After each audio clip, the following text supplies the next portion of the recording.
Hi, I'm James Schilling-Law. I'm here with Bex Lovu, who is with the owner and founder of African Bush Camps. And Bex is one of the only black-owned safari companies in Africa. We're not actually in Africa now, in case you realize that. We're actually in the wilds of Madison Square Park in New York. But Bex is here to do a little tour to tell us all about his company. And it's an interesting company. I think you'll find out a lot about it on Insider Travel Report. Now, Bex, first of all, thanks for coming all this way and to find out more about your company. How did you start the company and when did you start it? Thank you, James, for having me. I founded the company in 2006. That was my first safari camp in Zimbabwe. And as you recall, 2006, not many people were coming to Zimbabwe. Right. But my second safari camp is really what put us on the map. It was in Botswana. I managed to secure a concession there. And I built a small, very humble 12-bedded camp. And at that point, 2006 going into 2007, the demand for beds in Botswana was extremely high. So that became a success to the extent that that financed the first camp, and that put African Bush Camps on the map. So that's how you grew it, and now you're up to, what, 17 different lodges, right? We've just launched our 17th camp, Lolebezi, in Zambia. And we're in the planning for our 18th camp in Botswana's Okavango Delta. Now, where are these camps overall, and where do you have your safaris? So I'm Zimbabwean, and that's why the initial camp that I created was in Zimbabwe, because I felt it was very important to go back to home base. And of course, I was driven by passion of the places where I grew up, the places where I first got my guiding job. But there wasn't a lot of, I'd say, commercial sense at that point, because obviously nobody was coming. But having said that, 17 years later, Somalisa Camp is now the flagship of the business and is really sort of the brand model of the entire company. But my concept is about 3 countries, which is Zimbabwe, Botswana, and Zambia, right, and 3 destinations within the country. So, for example, at Somalisa Camp, where we started off with 1 12-bedded camp, we now have 3 12-bedded camps. And it's an offering that goes across the entire diversity. So we have something that is very similar to a glamping experience, which really goes back to the original safari as the early explorers did it. Of course, running water, hot water, flush toilets, but a lot more humble. And we call those expedition camps. Okay. We have a family camp where kids of all ages are welcome. We believe in family travel, and we've seen family travel grow tremendously over the last number of years. And then we've got another camp which is age restricted, and quite often some people want to go to a place in safari and not have other kids around. So you got to give them that offering. Even though obviously going on safari with a family with older kids is really one of the most amazing experiences, right? And younger kids. I have 3 kids of my own, 15, 14, and 11, and they've been on safari since they were all born. So this thought process that it's too young, we must wait until much later on in life. Going together on safari can be one of the most rewarding things for the family. We have staff that will take care of kids if they don't want to go out. If the parents want to eat out and dine privately, we've got babysitters that will sit with them. But we don't just say we accept families and then take the kids in and treat them like grown-ups in safari. We do some pretty cool stuff with the kids. We take them trekking. We teach them how to interact with wildlife and what scats look like. They become scatologists, as we say, which is the knowledge of dung. Sort of like that scene in Jurassic Park, right? That's right. The same one where she's into the dinosaur dung. Right? That's right. That's right. So I think it's very important at a very early age to foster this sense of pride and ownership and realization and awareness of nature and the impact that it has to us as human beings. And that's what we try to deliver for young children on safari. Well, I introduced you at first and says you are one of the only, if not the only, black-owned safari company in Africa, right? So there are a few black-owned safari companies, not to the scale that have been developed like African Bush Camps. I was determined. I come from a guiding background. I started off as a professional guide in training when I left school when I was 18. And 3-4 years later, when I got my professional guide's license, I began my journey of going around the whole of Africa and doing safaris with private groups and seeing the whole continent and learning and seeing how things were done. So you got a good education doing that, and then now you run your own company, right? And for me, that has also been a source of inspiration to say, how can we inspire the future generations in Africa that somebody of my color is also capable of doing this. It can be done. And it should be done. And it should be done. So I think that inclusivity is very important going forward for a healthy industry. Yeah. Now talk a little bit about what's new at African Bush Camps. You mentioned your 17th camp, which was I think created just this year, I think, right? So we opened Lolobezi Lodge, which is in the Lower Zambezi in Zambia. It's a 16-bedded luxury lodge. And we launched that in June, as I said, and we started building it before the pandemic. We have partners, and it's our first camp where we have partners in it. And it's been an interesting project because there's nothing like it in Zambia. Okay. It's the first of its kind, actually, at its level. And we believe that Zambia has always had traditionally fantastic lodges and safari experiences. So we didn't want to go into that territory and introduce the same as what's already there. So it was very important for us to go in at a completely different level and offer a different product, to the extent that hopefully we're bringing in a different kind of audience that might not have considered Zambia for what it is. I mean, Zambia is an incredible destination for wildlife. No, absolutely. And particularly very well known for its walking safaris and its adventure safaris like canoeing. And but it's also attracted the British market and the European market, and not so much the American market. And I believe that the American market will really find this quite appealing. Now that actually brings up a question. Where are most of your guests from these days? Are they from the U.S.? We've always been very strong in the U.S. We've developed, I would say, our camps to the taste and the liking of the U.S. market.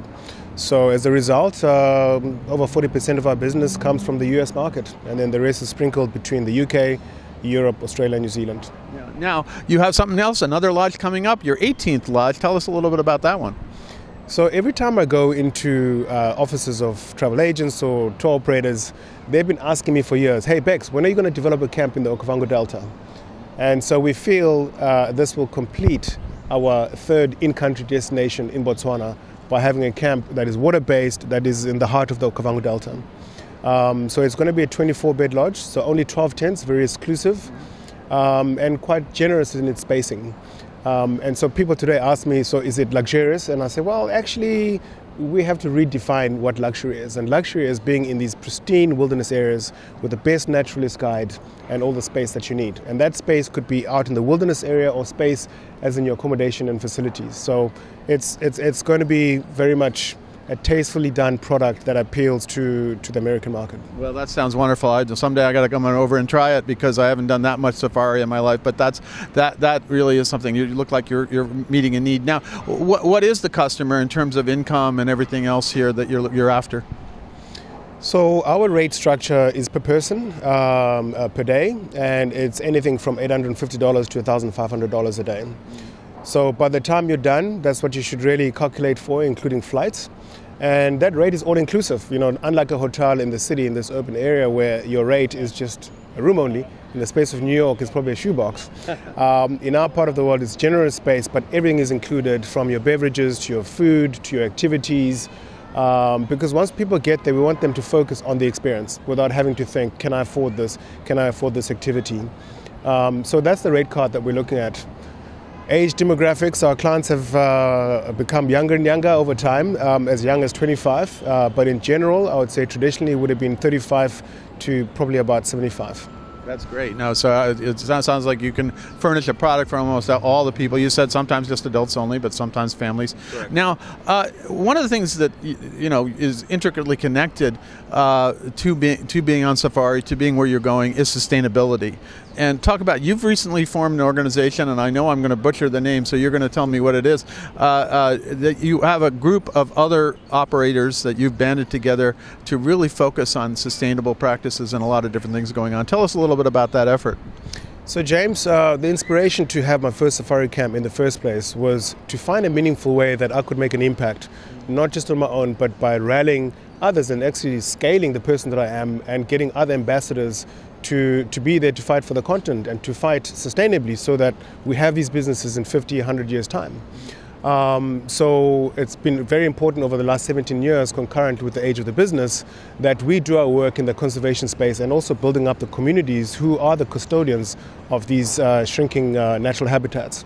And through our foundations, I mean, we've had over the last 17 years over 72 projects that go through their projects in education, in building businesses with communities, and in also anti-poaching, security and fortressing these vulnerable areas. And whilst we've done amazing work on our own as our foundation, we believe the next wave of success for all of us on this planet is to collaborate and work together for the same enemy, which is the shrinking habitats and the lack of biodiversity. And so we've banded together and said we need to do something that's very different to what we've done pre-COVID. And what's the group that you've been? So this movement is called Africa Changemakers. Okay, that's right. And as African Changemakers, it's not an entity or an organization, but it's a movement.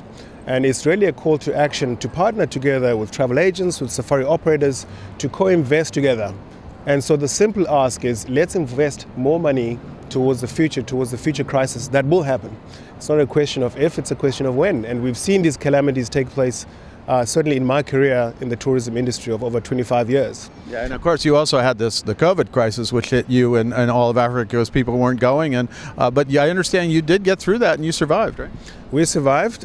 We still have challenges, but we need to start preparing for the next calamity, which will happen, and hence Africa Changemakers. Fantastic. Now, what would you tell travel advisors on how to sell specifically African bush camps? I mean, what should they really key on, the selling points that they should tell their clients about?